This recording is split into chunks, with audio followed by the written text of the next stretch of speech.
So you came up with this idea for a round city. A round city, a round governmental branch. And then extending out of it would be the Department of Agriculture, Education, Oceanography, the disciplines. The circular scheme or plan brings each district closer to the central dome, which contains the medical, food, shopping, everything else that people need. The circular arrangement makes it easier to operate using far less energy than any other system. And if you start at one end of the city and go through the city, you always return to the same place. Whereas in a linear city, you go to one end, you have to backtrack to get to the same point. So the circular scheme is by far the most efficient. And when cities are contracted in the future, they will be contracted as a whole, as an entire system. In that way, all of the parts and components would be delivered in stages. Like sequence 1 will be the underground, the heating systems, the electric generators, the piping systems, the recycling systems. Then after that, the next layer, which would serve as the first layer that contains the architecture, the foundations for all the buildings, and after that, the erection of structures up from the foundations, starting with the central portion of the city, working its way out to the different radial sectors, and then out to the final housing sectors, and then to the agricultural belt, and then to the recreation areas. The cities themselves are prefabricated. Most of the elements that comprise the structures of the cities are interchangeable, interlocking. They are designed so they can be disassembled just as they were assembled. So the new cities will be updated continuously. As the waters are piped into the cities, they are checked.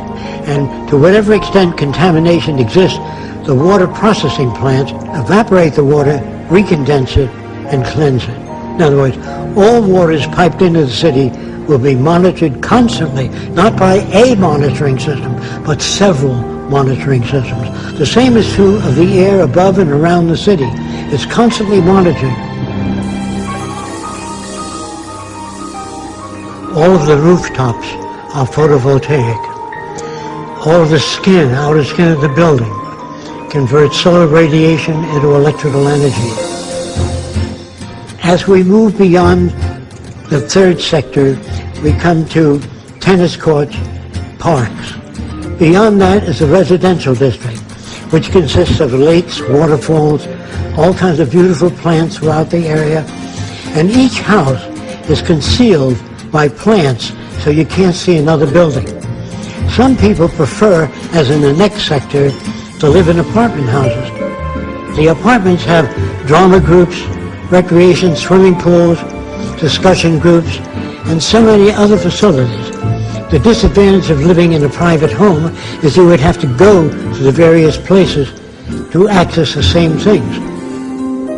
Instead of motor vehicles in the city, all transportation is carried on by circular conveyors that we call transveyors. They move radially, circumferentially, and vertically.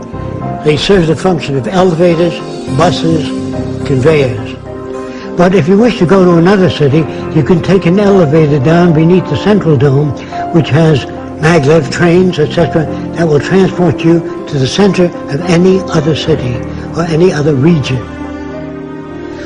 There will be no waste products, just as in nature there are no waste products.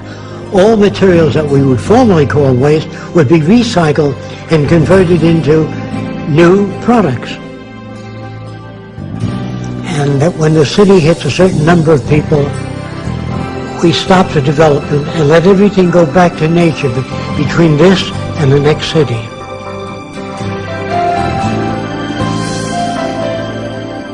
It doesn't mean that we can solve all the problems. We can just design and build a far better environment to advance all human beings.